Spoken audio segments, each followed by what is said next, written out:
आपण 11th क्लासचं states of matter हे unit बघत होतो, ज्याच्यामध्ये आपण आतापर्यंत बॉयल्स लॉ आणि चार्ल्स लॉ आणि दोघांवरचे पण न्यूमरिकल बघितले. आता पुढचा टॉपिक जो आपल्याला बघायचा आहे त्याचं नाव आहे गे ल्युझॅक्स लॉ. बघा, जसं बॉयल्स लॉमध्ये आपल्याला टेम्परेचर कॉन्स्टंट होतं, त्यानंतर चार्ल्स लॉमध्ये प्रेशर कॉन्स्टंट होतं, तर हा जो गे ल्युझॅक लॉ आहे हा काय सांगतो आपल्याला, तर हा सांगतो आपल्याला ॲट कॉन्स्टंट व्हॉल्यूम.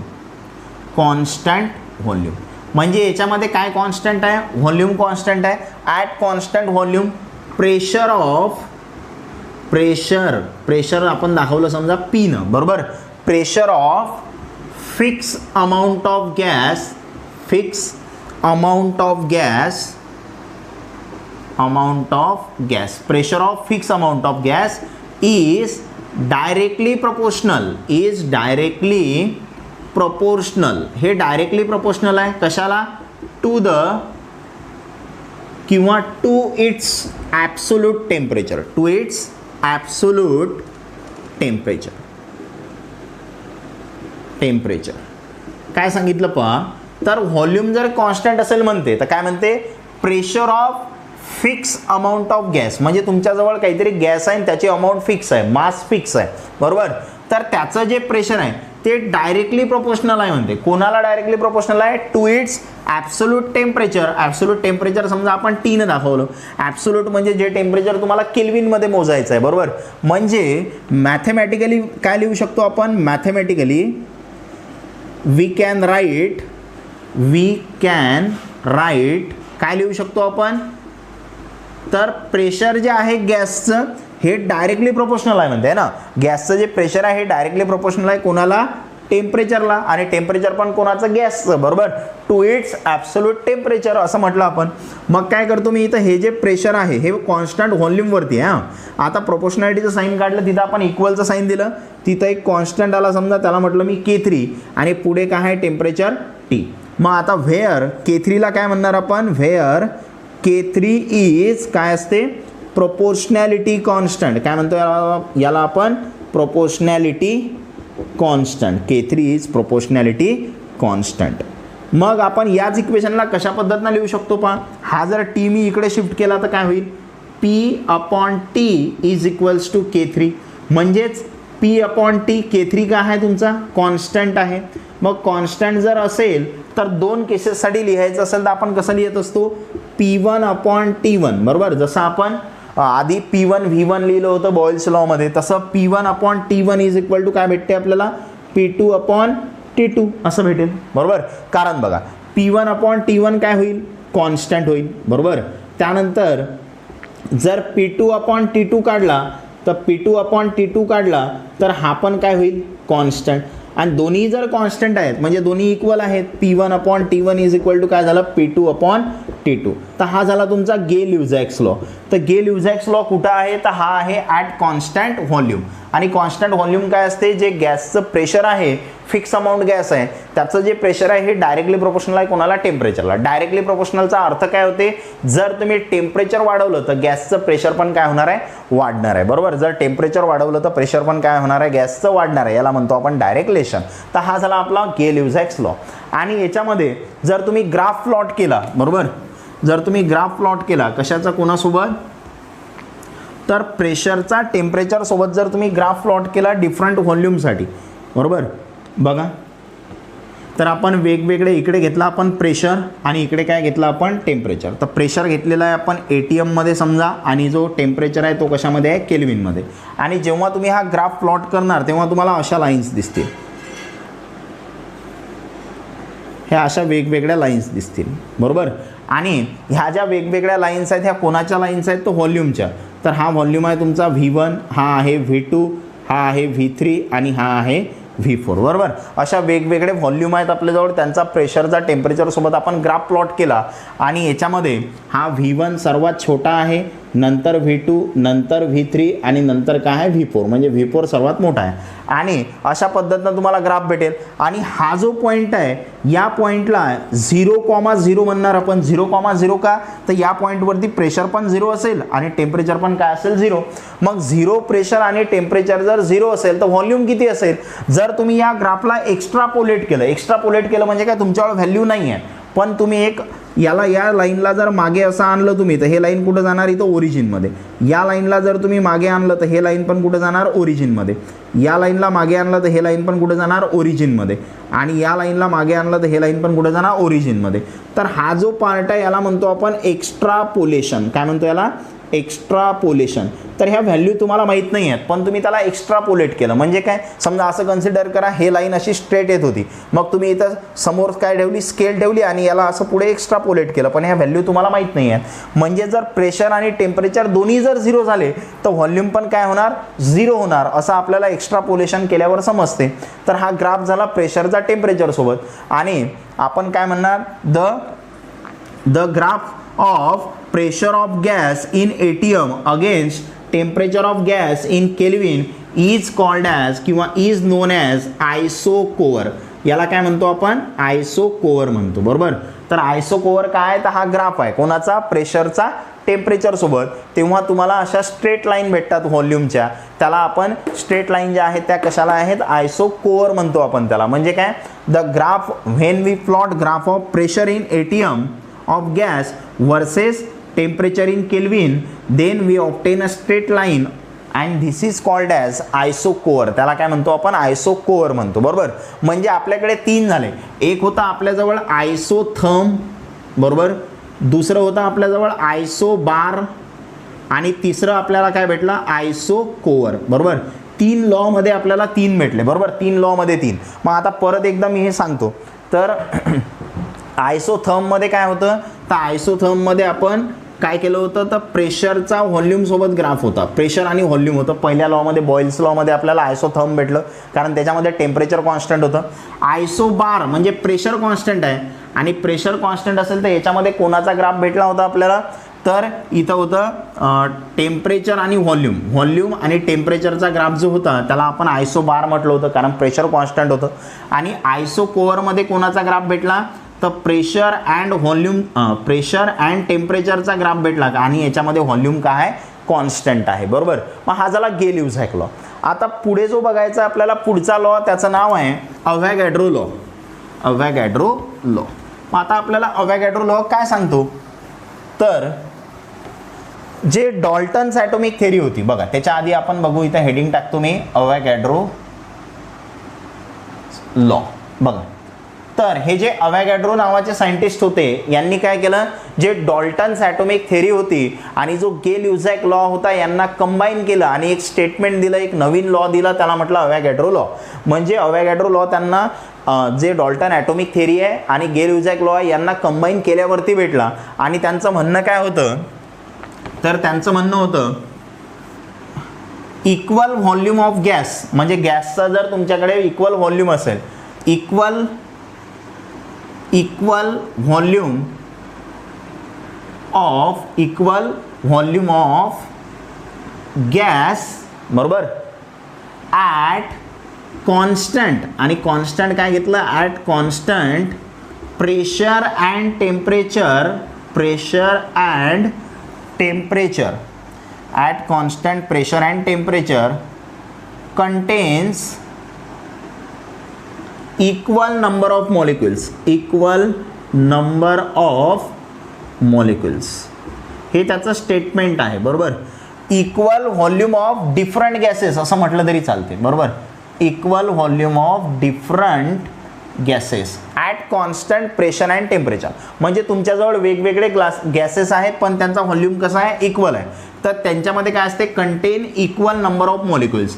तर त्यांचे जे मॉलिक्युल्स असतात ते काय असतात, इक्वल असतात. आता नंबर ऑफ मॉलिक्युल्स म्हणजेच तुम्ही काय म्हणू शकता, नंबर ऑफ मोल्स म्हणू शकता.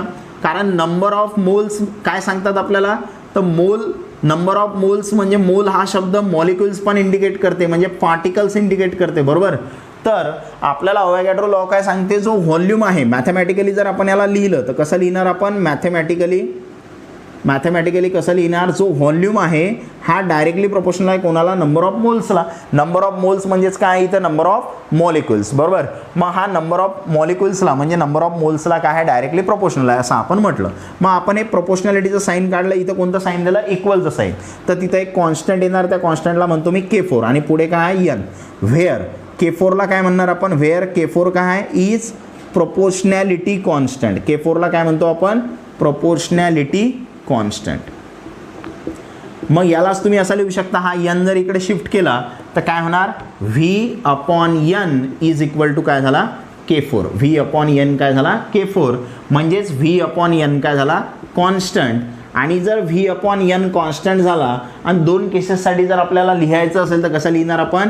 V1/n1 इज इक्वल्स टू काय लिहिणार आपण? V2/n2 अशा पद्धतीनं.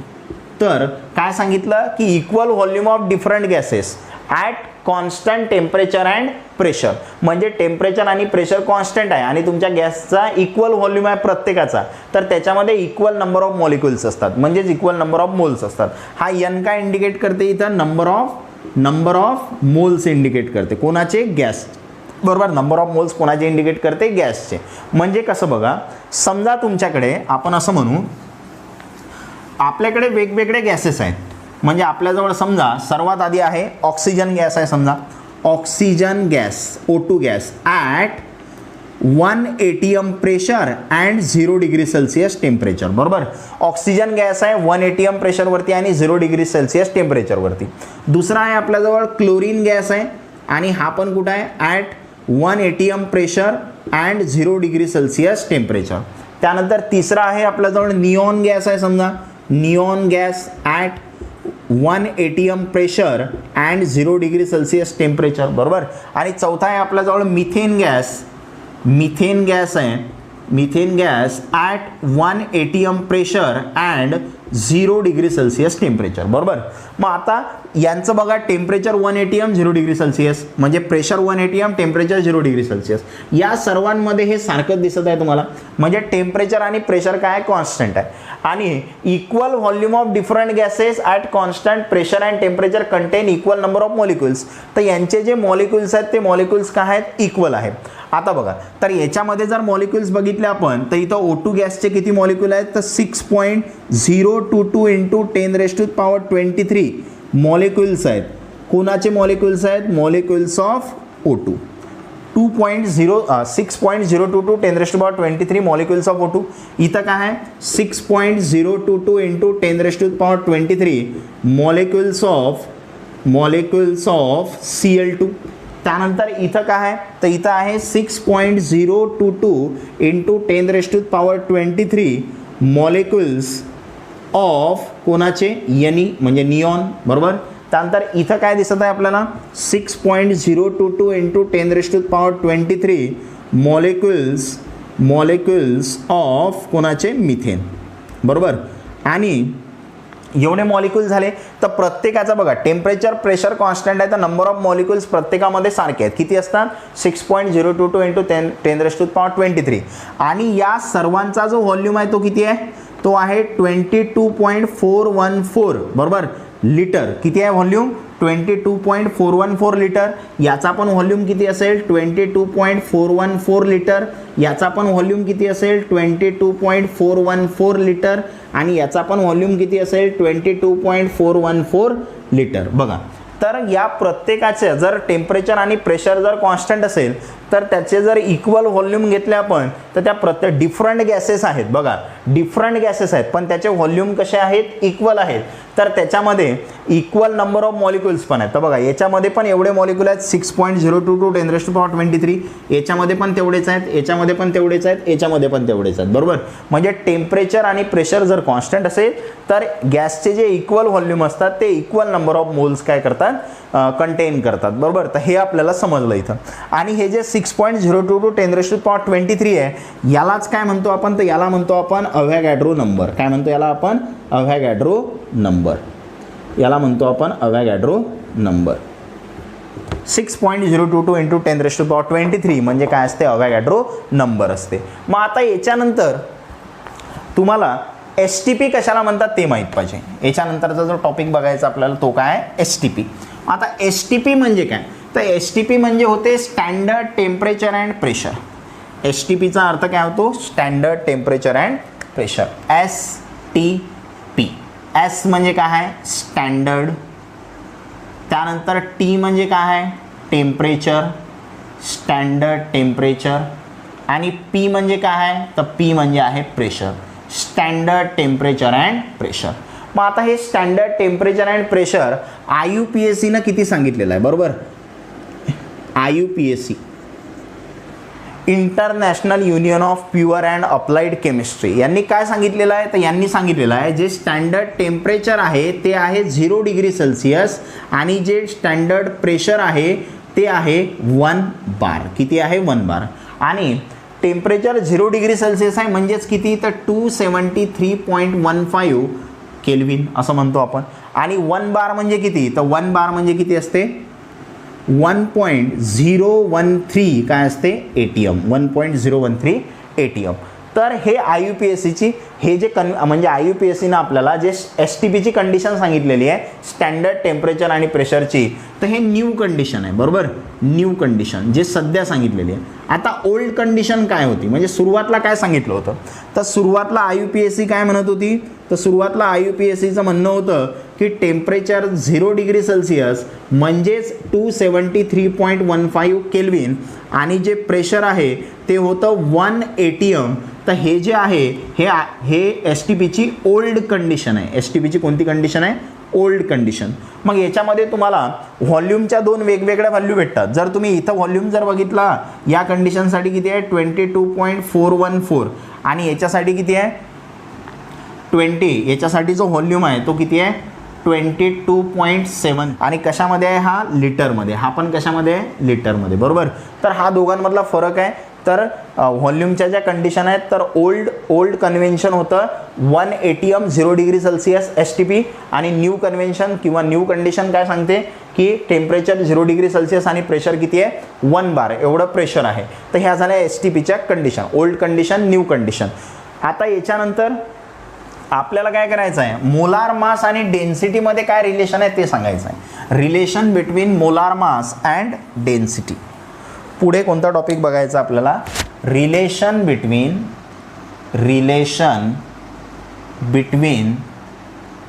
Molar mass and density. बघा, तर आपल्याला नंबर ऑफ मोल्सचा फॉर्म्युला माहिती आहे. नंबर ऑफ मोल्सचा काय फॉर्म्युला असते, number of moles of gas. तर नंबर ऑफ मोल्सचा फॉर्म्युला काय असते, मास of gas upon molar mass of gas. मग आता बघा, नंबर ऑफ मोल्सला आपण n न डिनोट केलं, मासला आपण स्मॉल m न डिनोट केलं आणि मोलार मासला आपण कॅपिटल M न डिनोट केलं, बरोबर. मग आता आपल्याला n माहीत झाला. मग आपल्याकडे जो अवॅगॅड्रो लॉ आहे तो अवॅगॅड्रो लॉ काय सांगते आपल्याला, अवॅगॅड्रोज लॉ बाय अवॅगॅड्रोज लॉ. काय म्हणते अवॅगॅड्रोज लॉ, तर आपल्याला V जो आहे तो दिलेला होता V is equal to K4n असं भेटलं होतं आपल्याला, बरोबर. मग तुम्ही काय करू शकता, हा अवॅगॅड्रो लॉ आहे. मग V is equal to K4, n म्हणजे काय, तर n म्हणजे असते small m upon capital M, बरोबर.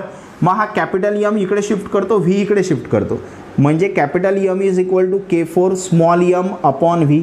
आणि m अपॉन V म्हणजे मास अपॉन व्हॉल्यूम आणि मास अपॉन व्हॉल्यूम काय असते, डेन्सिटी. मास अपॉन व्हॉल्यूम काय असते, डेन्सिटी. म्हणजे इथं काय झालं बघा, m is equal to K4 आणि इंटू किती आहे, तर मास अपॉन व्हॉल्यूम म्हणजे डेन्सिटी. ते समजा मी D न दाखवली किंवा रो न दाखवली तरी चालते. म्हणजेच काय, तर इथं मोलार मास आहे आणि इथं काय आहे, डेन्सिटी आहे. तर तुम्हाला काय दिसत आहे, मोलार मास आणि डेन्सिटीमध्ये कसं रिलेशन आहे, डायरेक्ट रिलेशन आहे. म्हणजेच जे डेन्सिटी असते गॅसची ते डायरेक्टली प्रोपोर्शनल असते कोणाला, मोलार मास ऑफ गॅसला. डेन्सिटी ऑफ आपण प्रोपोर्शनॅलिटीचं साईन देऊ शकतो. जर आपण इक्वल आणि कॉन्स्टंट काढून टाकला तर आपण कोणतं साईन देत असतो, प्रोपोर्शनॅलिटीचं.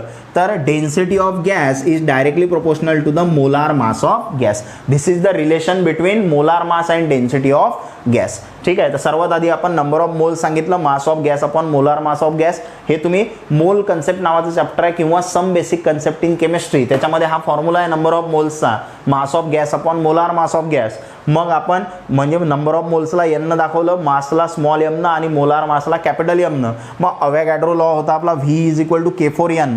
मग आपण पुढे काय केलं, एनच्या ठिकाणी काय पुट केलं, small M upon capital M. हा कॅपिटल एम इकडे शिफ्ट केला, व्ही इकडे शिफ्ट केला. एम म्हणजे मास, व्ही म्हणजे व्हॉल्यूम आणि मास अपॉन व्हॉल्यूम काय झालं, मास अपॉन व्हॉल्यूम म्हणजे काय झालं, डेन्सिटी. मग आपण इथं डेन्सिटी लिहिलं. आता एम आणि डी मध्ये आपल्याला डायरेक्ट रिलेशन दिसत आहे, समोरासमोर आहेत. म्हणजे डेन्सिटी जी असते गॅसची हे डायरेक्टली प्रोपोर्शनल असते कोणाला, मोलार मासला डायरेक्टली प्रोपोर्शनल असते. म्हणजे अशा पद्धतीनं आपण जे 4 लॉज होते, ज्याच्यामध्ये पहिला बॉयल्स लॉ, दुसरा कोणता होता बॉयल्स लॉ, नंतर चार्ल्स लॉ, नंतर गे-ल्युझॅक लॉ आणि चौथा कोणता होता, गे-ल्युझॅक लॉच्या नंतर चौथा लॉ होता आपल्याकडे अवॅगॅड्रो लॉ. मग आता याच्यामध्ये तुम्हाला ध्यानामध्ये काय ठेवायचं आहे, तर कोणत्या लॉमध्ये काय कॉन्स्टंट आहे हे तुम्हाला ध्यानामध्ये ठेवायचं आहे. तर बघा, आणि फॉर्म्युला कोणता आहे हे तुम्ही ध्यानामध्ये ठेवू शकता. इथं लिहितो मी लॉज, त्याच्यानंतर त्याच्यामध्ये कॉन्स्टंट काय आहे, कॉन्स्टंट. त्यानंतर पुढे काय ध्यानात ठेवायचं आहे तुम्हाला, रिलेशन ध्यानामध्ये ठेवायचं आहे. तर रिलेशन काय आहे बघा, तर आपल्याकडे जो पहिला लॉ होता तो होता बॉयल्स लॉ. कोणता लॉ होता, बॉयल्स लॉ. आणि बॉयल्स लॉमध्ये काय कॉन्स्टंट होतं, तर याच्यामध्ये टेम्परेचर कॉन्स्टंट होतं. आणि रिलेशन काय होतं याच्यामध्ये, तर याच्यामध्ये होतं PV is equals to K1. बरोबर, PV is equal to K1 हे रिलेशन होतं. म्हणजेच काय, तर याच्यामध्ये P हा प्रोपोर्शनल होता, असं लिहितो मी याला. P हा प्रोपोर्शनल होता, कसा, इन्व्हर्सली प्रोपोर्शनल होता कोणाला, व्हीला. आणि फॉर्म्युला काय भेटला होता, PV is equals to K1. हा झाला पहिला लॉ, कोणता, बॉयल्स लॉ. दुसरा बघितला होता आपण कोणता, चार्ल्स लॉ. आता चार्ल्स लॉमध्ये काय होतं, तर चार्ल्स लॉमध्ये प्रेशर कॉन्स्टंट होतं आणि आणखी प्रेशर कॉन्स्टंट होता आणि जो व्हॉल्यूम आहे हा डायरेक्टली प्रोपोर्शनल होता कोणाला, टेम्परेचरला. आणि इथं V/T इज इक्वल टू काय होतं, K2 कॉन्स्टंट होता. बरोबर, हा झाला चार्ल्स लॉ. त्यानंतर तिसरा लॉ कोणता होता आपल्याकडे, तर तो होता गे-ल्युझॅक्स लॉ. गे-ल्युझॅक्स लॉ. आणि गे-ल्युझॅक्स लॉ काय सांगते आपल्याला, तर याच्यामध्ये काय कॉन्स्टंट येतं, व्हॉल्यूम कॉन्स्टंट, पाहिलं टेम्परेचर, नंतर प्रेशर कॉन्स्टंट, नंतर व्हॉल्यूम कॉन्स्टंट. आणि रिलेशन काय होतं, P हा डायरेक्टली प्रोपोर्शनल होता Tला आणि P/T इज इक्वल्स टू काय सांगितलं होतं आपण, K3. हा एक कॉन्स्टंट होता. हा झाला गे-ल्युझॅक्स लॉ. त्याच्यानंतर पुढचा होता अवॅगॅड्रो लॉ, अवॅगॅड्रोज लॉ. आणि अवॅगॅड्रोज लॉमध्ये काय कॉन्स्टंट होतं, प्रेशर आणि टेम्परेचर हे दोघं जण कॉन्स्टंट आहेत. आणि याच्यामध्ये व्हॉल्यूम हा डायरेक्टली प्रोपोर्शनल होता कोणाला, Nला. आणि पुढे काय होतं इथं, V/N इज इक्वल्स टू काय लिहिलं होतं आपण, K4 लिहिलं होतं. बरोबर, अशा पद्धतीनं. आणि जर 2 स्टेटसाठी लिहिलं असतं तर कसं लिहिलं होतं आपण, इथं P1 V1 is equal to काय लिहिलं होतं आपण, P2 V2. इथं काय लिहिलं होतं, V1/T1 इज इक्वल टू काय लिहिलं होतं, V2/T2 2 स्टेटसाठी. इथं P1/T1 is equal to P2/T2 2 स्टेटसाठी. बरोबर, त्यानंतर इथं काय लिहिलं होतं, V1/N1 is equals to V2/N2 अशा पद्धतीनं. तर तुम्ही याचा स्क्रीनशॉट काढून घ्या, खूप महत्त्वाचं आहे. तर बॉयल्स लॉमध्ये टेम्परेचर कॉन्स्टंट, चार्ल्स लॉमध्ये प्रेशर कॉन्स्टंट, गे-ल्युझॅक लॉमध्ये व्हॉल्यूम कॉन्स्टंट आणि अवॅगॅड्रो लॉमध्ये प्रेशर आणि टेम्परेचर 2 कॉन्स्टंट असतात. आणि रिलेशन बॉयल्स लॉमध्ये प्रेशर आणि व्हॉल्यूमचं इन्व्हर्स रिलेशन, चार्ल्स लॉमध्ये प्रेशर आणि व्हॉल्यूम आणि टेम्परेचरचं डायरेक्ट रिलेशन, गे-ल्युझॅक लॉमध्ये प्रेशर आणि टेम्परेचरचं डायरेक्ट रिलेशन आणि अवॅगॅड्रो लॉमध्ये व्हॉल्यूम आणि नंबर ऑफ मोल्सचं काय आहे, डायरेक्ट रिलेशन. अशा पद्धतीनं आपण हा टॉपिक कंप्लीट केला. आता पुढचा टॉपिक जो आहे तो आहे आयडियल गॅस इक्वेशन आणि खूप महत्त्वाचा टॉपिक आहे जो आपण पुढच्या लेक्चरमध्ये बघू. थँक्यू.